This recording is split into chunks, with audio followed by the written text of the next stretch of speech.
জগন্নাথ দেবের স্নান যাত্রা পুরীতে অবস্থিত জগন্নাথ মন্দিরের একটি গুরুত্বপূর্ণ এবং পবিত্র উৎসব।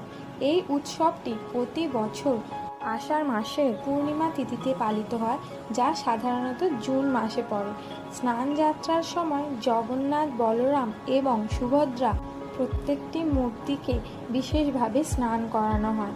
108টি পবিত্র কলসির জল দিয়ে মূর্তিগুলিকে স্নান করানো।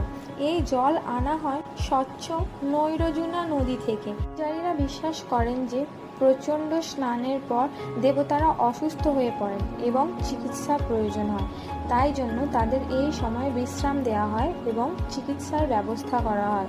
কথিত আছে রাজবৈদ্যের আয়ুর্বেদিক পাচন খেয়ে 15 দিনের মধ্যে সুস্থ হয়ে ওঠেন তারা। তারপর জগন্নাথ, বলরাম ও সুভদ্রা রাজবেশে সজ্জিত হয়ে রথে চড়ে মাসির